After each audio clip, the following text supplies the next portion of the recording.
पार्वती चाहती थी कि शिव हिमालय और मैना से उन्हें भिक्षा के रूप में प्राप्त करें और अब की बार विवाह के सारे कार्य उत्तम नीति से हों, गृह पूजन आदि भी ठीक से हो। परंतु शिव के भिक्षुक रूप में आने से हिमालय और मैना ने उन्हें सर्वथा त्याग दिया। जाने आगे क्या हुआ इस अध्याय में। श्री शिव महापुराण के अंतर्गत द्वितीय रुद्र संहिता के तृतीय पार्वती खंड में आप सभी से अनुरोध है कि यदि आप इन वीडियोस को लाइक, शेयर या सब्सक्राइब नहीं भी कर सकते तो इन्हें पूरा अवश्य सुने। ब्रह्मा जी बोले, हे नारद, इस प्रकार मैना और शैलराज की शिव में अनन्य भक्ति देखकर इंद्र आदि सभी देवताओं ने विचार किया। देवता बोले, यदि हिमालय शिव जी में अनन्य भक्ति पूर्वक शंकर जी को अपनी कन्या देंगे तो भारत में अवश्य ही निर्वाण पद प्राप्त कर लेंगे।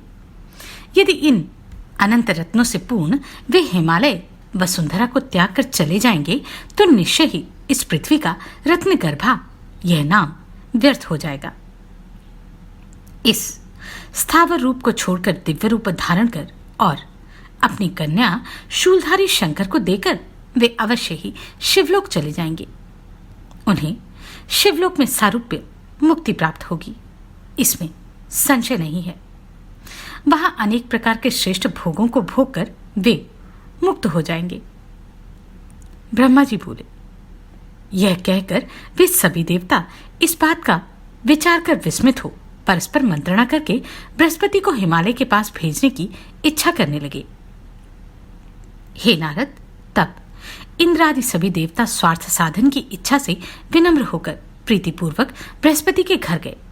वे देवता वहां जाकर बृहस्पति को प्रणाम करके आदरपूर्वक उन गुरु से सारा वृतांत कहने लगे। देवता बोले, हे गुरु, आप हम लोगों की कार्य सिद्धि के लिए हिमालय के पास जाइए और वहां जाकर प्रयत्नपूर्वक शिव की निंदा कीजिए। पार्वती शिव के अतिरिक्त किसी अन्य का वर्ण नहीं करेंगी। वे हिमालय बिना इच्छा के ही अपनी कन्या पार्वती का विवाह शिव जी के साथ करेंगे और शीघ्र ही इसका फल प्राप्त कर लेंगे। हे गुरु, हम लोगों की इच्छा है कि हिमालय अभी पृथ्वी पर निवास करें, अतः आप अनेक रत्नों को धारण करने वाले उन हिमालय को पृथ्वी पर स्थापित कीजिए। ब्रह्मा जी बोले, देवगणों की यह बात सुनकर बृहस्पति ने अपने कानों पर हाथ रख लिया और शिव जी का नाम स्मरण करते हुए उन्होंने इस बात को स्वीकार नहीं किया। उदार बुद्धि वाले बृहस्पति महादेव जी का स्मरण कर श्रेष्ठ देवताओं को बारंबार धिक्कारते हुए कहने लगे। बृहस्पति बोले, हे देवताओं, तुम लोग स्वार्थ साधक और दूसरे के कार्य को विनिष्ट करने वाले हो। शंकर जी की निंदा करके मैं निश्चित रूप से नरक चला जाऊंगा। इसलिए आप लोगों में से कोई हिमालय के पास जाकर हिमालय को समझाकर अपना कार्य सिद्ध करें, जिससे वे अनिच्छापूर्वक अपनी कन्या शिव जी को देकर भारत में निवास करें, क्योंकि भक्तिपूर्वक कन्या देकर वे निश्चित ही मोक्ष प्राप्त कर लेंगे। बाद में सप्तर्षि पर्वतराज को समझाएंगे कि यह पार्वती शिव जी को छोड़कर दूसरे किसी का वर्ण नहीं करेगी। अथवा हे देवताओं, आप लोग इंद्र के साथ ब्रह्मलोक को जाएं और अपना सारा वृतांत ब्रह्मा जी को बताएं। वे ही आप लोगों का कार्य संपन्न करेंगे। ब्रह्मा जी बोले, यह सुनकर और विचार कर वे सभी देवता मेरी सभा में आए और प्रणाम कर आदरपूर्वक अपना सारा वृतांत उन्होंने मुझसे निवेदन किया। हे मुने, तब देवताओं की उस शिव निंदा विषयक बात को सुनकर वेदवक्ता मैं दुखी होकर उन देवताओं से कहने लगा, हे वत्सों, मैं शिव जी की दुस्सह निंदा नहीं कर सकता, क्योंकि शिव जी की निंदा संपत्ति का विनाश करने वाली एवं विपत्तियों का कारक है। इसलिए हे देवताओं, आप लोग कैलाश पर जाएं और शिव को संतुष्ट करें तथा उन्हीं को हिमालय के घर भेजें। वे ही स्वयं हिमालय के घर जाकर अपनी निंदा करें, क्योंकि पर निंदा विनाश के लिए और आत्मनिंदा यश के लिए कही गई है। ब्रह्मा जी बोले, वे देवता मेरी बात सुनकर प्रेम से मुझे प्रणाम कर शीघ्र ही शैलराज कैलाश पर्वत पर गए। वहां जाकर शिवजी को देखकर सिर झुकाकर शिवजी को प्रणाम करके हाथ जोड़कर वे सभी देवता उन शिव जी की स्तुति करने लगे। देवता बोले, हे देवदेव, हे महादेव, हे करुणाकर, हे शंकर, हम सब आपकी शरण में हैं। आपको प्रणाम है। हम लोगों पर कृपा कीजिए। हे स्वामिन, आप भक्त वत्सल हैं, सदा भक्तों का कार्य करने वाले, दीनों का उद्धार करने वाले, कृपा सिंधु और भक्तों की आपत्ति दूर करने वाले हैं। ब्रह्मा जी बोले, इस प्रकार इंद्रादि देवगणों ने शिव जी की स्तुति करके बड़े आदर के साथ अपना सारा वृतांत उनसे निवेदन किया। देवताओं की उस बात को सुनकर शिव जी ने उसे स्वीकार कर लिया और उन्होंने हंसकर देवताओं को आश्वासन देकर उन्हें विदा कर लिया। तब सभी देवगण प्रसन्न हो गए और अपना कार्य सिद्ध जानकर शिव जी की प्रशंसा करते हुए वे अपने स्थान को चले गए। तब वे भक्तवत्सल, माहेश, निर्विकार महेश्वर भगवान शंभु शैलराज के पास गए। उस समय गिरिराज अपने बंधु वर्गों के साथ पार्वती सहित प्रसन्न मन से सभा में विराजमान थे। उसी समय दंड, छत्र एवं दिव्य वस्त्र धारण किए हुए तथा उज्जवल तिलक लगाए हुए भगवान सदाशिव उनकी सभा में आ गए। वे एक हाथ में स्फटिक की माला और गले में शालग्राम शिला धारण किए हुए थे। वे भली प्रकार ब्राह्मण का वेश धारण कर नारायण के नाम का जप कर रहे थे। उन्हें देखकर हिमालय सभासदों के साथ खड़े हो गए और उन्होंने भूतल पर दंड के समान पड़कर भक्ति भाव से उन अपूर्व अतिथि को साष्टांग प्रणाम किया। ब्राह्मण वेशधारी शिव जी को अपना प्राणेश्वर समझकर पार्वती ने प्रणाम किया और हृदय से परम प्रसन्नता से उनकी स्तुति की। ब्राह्मण वेश धारण करने वाले उन सदाशिव ने बड़े प्रेम पूर्वक उन सबको आशीर्वाद दिया और विशेषकर पार्वती को हृदय से उनका मनोवांछित आशीर्वाद प्रदान किया।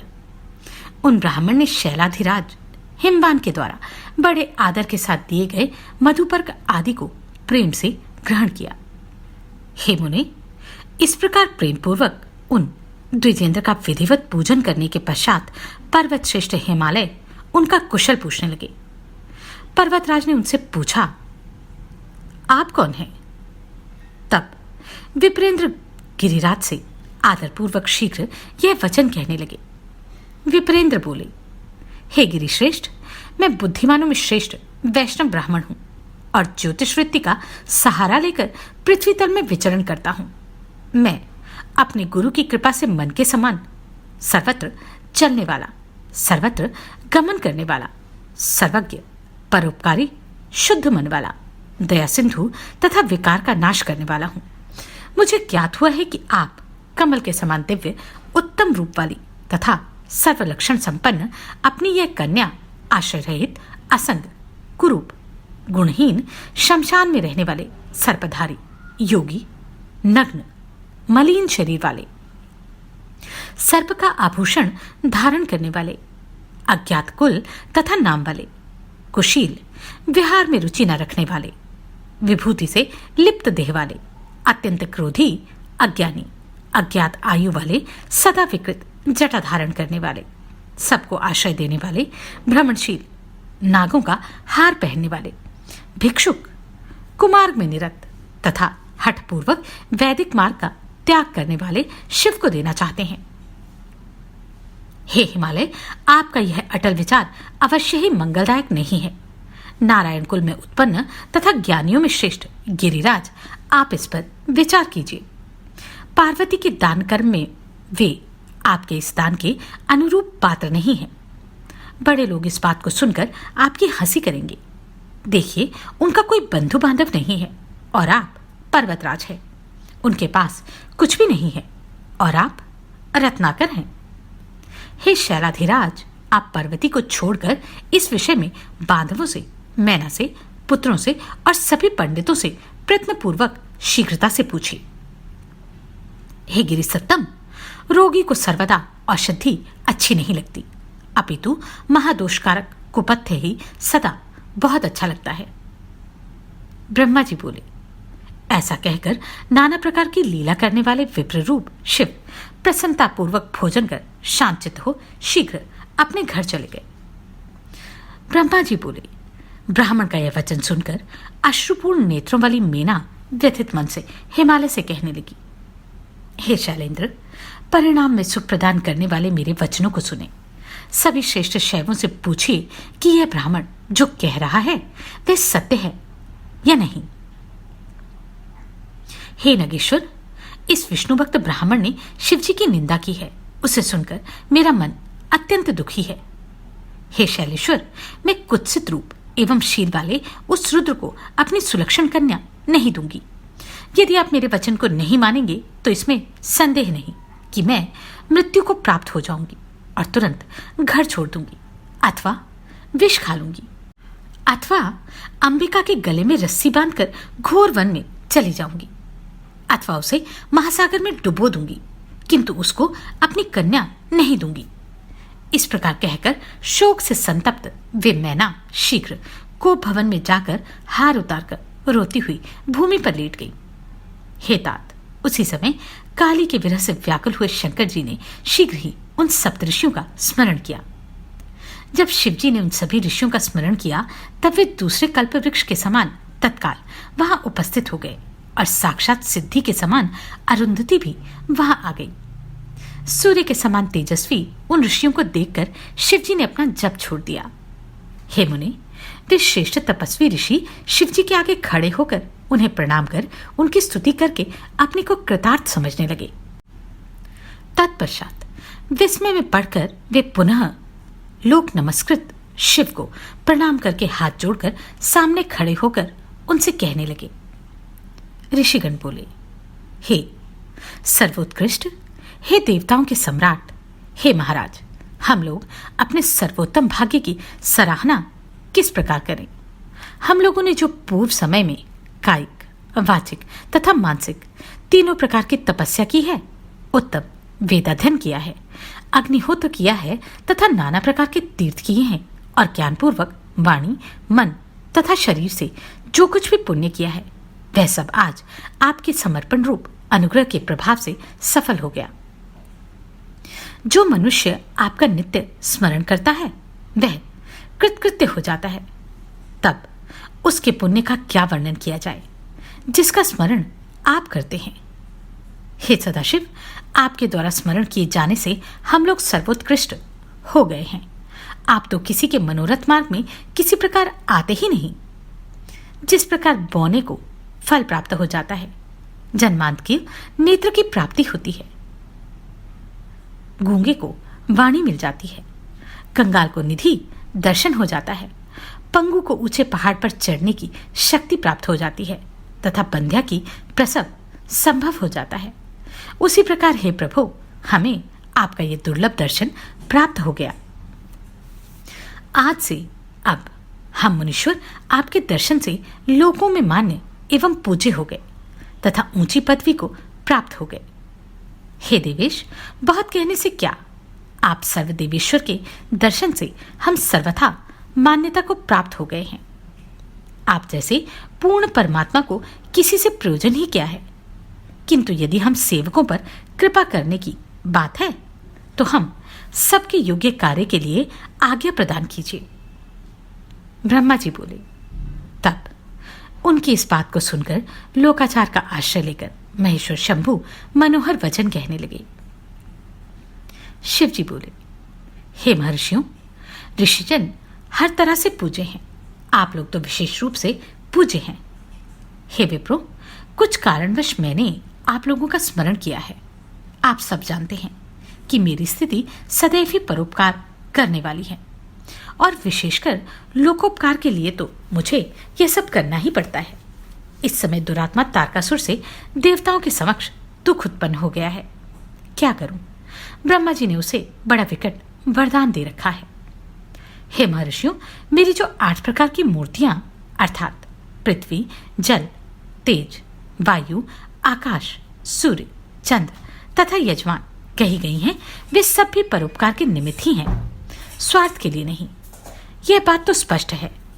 इस परोपकार के लिए ही मैं पार्वती के साथ विवाह करना चाहता हूं।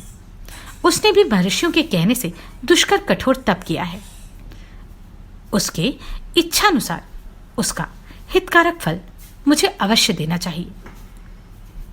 क्योंकि भक्तों को आनंद देने वाली मेरी ये स्पष्ट प्रतिज्ञा है। मैं पार्वती के वचनानुसार भिक्षुक का रूप धारण कर हिमालय के घर गया था और मुझ लीला प्रवीण ने काली को पवित्र किया था। वे स्त्री पुरुष मुझे परब्रह्म जानकर वेद रीति से सद्भक्ति से अपनी कन्या मुझे देने के लिए तत्पर हो गए। उसके बाद देवताओं की प्रेरणा से वैष्णव भिक्षु का रूप धारण कर मैं उन दोनों से अपनी निंदा करके आ गया हूं। उससे मेरे प्रति उनकी भक्ति नष्ट हो गई है। उसे सुनकर वे बड़े दुखी हो गए और मेरी भक्ति से विमुख हो गए। हे मुनिगण, अब वे मुझे अपनी कन्या नहीं देना चाहते, इसलिए आप लोग निश्चित रूप से हिमालय के घर जाएं और वहां जाकर गिरिश्रेष्ठ हिमालय और उनकी पत्नी को समझाएं। आप लोग प्रयत्नपूर्वक वेद सम्मत वचन उनसे कहें और सर्वत्र वही करें जिससे ये उत्तम कार्य सिद्ध हो जाए। हे मुनि सत्तमो, मैं उनकी पुत्री के साथ विवाह करना चाहता हूं। मैंने देवताओं एवं विष्णु के कहने से विवाह करना स्वीकार कर लिया है और पार्वती को वैसा वर भी दे दिया है। अब मैं अधिक क्या कहूं? आप लोग हिमालय तथा मैना को समझाइए जिससे देवताओं का हित हो। आप लोगों ने जिस प्रकार की विधि की कल्पना की है उससे भी अधिक होनी चाहिए और इस कार्य के भागी आप लोग ही हैं। ब्रह्मा जी बोले। इस प्रकार के वचन को सुनकर स्वच्छ अंतःकरण वाले वे सभी महर्षि प्रभु से अनुग्रहित हो आनंद को प्राप्त हुए। वे ऋषि परस्पर कहने लगे, हम लोग सर्वथा धन्य तथा कृतकृत्य हो गए और विशेष रूप से सबके वंदनीय एवं पूजनीय हो गए, जो ब्रह्मा तथा विष्णु के भी वंदनीय हैं और संपूर्ण मनोरथों को सिद्ध करने वाले हैं। वे हम लोगों को अपना दूत बनाकर भेजना चाहते हैं। ये शिव जी लोकों के स्वामी एवं पिता हैं और वे पार्वती जगत की माता कही गई हैं। इन दोनों का यह उचित संबंध सर्वदा चंद्रमा के समान बढ़ता रहे। ब्रह्मा जी बोले। ऐसा कहकर वे दिव्य ऋषि शिव जी को प्रणाम कर आकाश मार्ग से वहां गए जहां हिमालय का नगर है। उस दिव्यपुरी को देखते ही ऋषिगण आश्चर्य से चकित हो गए और अपने पुण्य का वर्णन करते हुए परस्पर कहने लगे, हिमालय के इस नगर को देखकर हम सभी पुण्यवान एवं धन्य हो गए, क्योंकि स्वयं शिव जी ने इस प्रकार के कार्य में हम लोगों को नियुक्त किया है। यह हिमालय की पुरी तो अलका, स्वर्ग, भोगवती तथा विशेषकर अमरावती से भी उत्तम दिखाई पड़ती है। इस पुरी के अत्यंत मनोहर एवं विचित्र घर और आंगन स्फटिक तथा नाना प्रकार की उत्तम मणियों से बनाए गए हैं। इस पुरी के प्रत्येक घर में सूर्यकांत एवं चंद्रकांत मणियां विद्यमान हैं तथा अद्भुत स्वर्गीय वृक्ष लगे हुए हैं। तोरणों की शोभा घर घर में दिखाई दे रही है। इस पुर के विमानों में तोते तथा हंस बोलते हैं। विचित्र प्रकार के वितान चित्र विचित्र कपड़ों के बने हैं, जिनमें बंधनवार बंधे हैं। वहां अनेक जलाशय तथा विविध बावलियां हैं। वहां विचित्र उद्यान है, जिनका लोग प्रसन्नचित होकर सेवन करते हैं। यहाँ के सभी पुरुष देवता के सदृश और स्त्रियां अप्सराओं के सदृश हैं। हिमालय के पुर को छोड़कर स्वर्ग की कामना से कर्म भूमि में याज्ञिक एवं पौराणिक लोग व्यर्थ ही अनुष्ठान करते रहते हैं। हे विप्रो, मनुष्यों को स्वर्ग की तभी तक कामना रहती है जब तक उन्होंने इस पुरी को नहीं देखा। जब इसे देख लिया तो स्वर्ग से क्या प्रयोजन। ब्रह्मा जी बोले, हे नारद, इस प्रकार इस पुरी का वर्णन करते हुए वे सभी ऋषि सब प्रकार की समृद्धि से युक्त हिमालय के घर पहुंचे। आकाश मार्ग से आते हुए सूर्य के समान अत्यंत तेजस्वी उन 7 ऋषियों को दूर से ही देखकर हिमवान विस्मित हो मन में कहने लगे। हिमवान बोले, ये सूर्य के समान तेजस्वी 7 ऋषिगण मेरे पास आ रहे हैं। मुझे इस समय प्रयत्नपूर्वक इन मुनियों की पूजा करनी चाहिए। हम गृहस्थ लोग धन्य हैं, जिनके घर सभी को सुख प्रदान करने वाले इस प्रकार के महात्मा स्वयं आते हैं। ब्रह्मा जी बोले, इसी प्रकार आकाश से उतरकर पृथ्वी पर स्थित हुए उन सबको अपने सम्मुख देखकर हिमालय सम्मानपूर्वक उनके पास गए। उन्होंने हाथ जोड़कर सिर झुकाकर उन 7 ऋषियों को प्रणाम करके पुनः बड़े सम्मान के साथ उनकी पूजा की। उस पूजा को स्वीकार करके हित करने वाले प्रसन्नमुख सप्त ऋषियों ने गिरिराज हिमालय से कुशल मंगल पूछा। मेरा गृहस्थाश्रम धन्य हो गया। हिमालय ने ऐसा कहकर उन्हें आगे करके आसन लाकर भक्तिपूर्वक समर्पित किया। आसनों पर उनके बैठ जाने पर पुनः उनसे आज्ञा लेकर वे हिमालय स्वयं भी बैठ गए और इसके बाद तेजस्वी ऋषियों से कहने लगे। हिमालय बोले, मैं धन्य तथा कृतकृत्य हो गया। मेरा जीवन सफल हो गया। मैं लोकों में दर्शनीय तथा अनेक तीर्थों के समान हो गया हूं, क्योंकि विष्णु रूप आप लोग मेरे घर पधारे हैं। कृपणों के घरों में हर प्रकार से परिपूर्ण आप लोगों को कौन सा कार्य हो सकता है? तो भी मुझ सेवक के योग्य जो कुछ कार्य हो उसे दयापूर्वक कहिए, जिससे मेरा जन्म सफल हो जाए। आप सभी को कोटि कोटि साधुवाद। आपने इन वीडियोस को इतना प्रेम दिया। नमस्कार, मैं आभा शर्मा जावास। यदि आपको मेरा ये प्रयत्न सराहनीय लगा हो तो मुझे सब्सक्राइब करके प्रोत्साहित करें।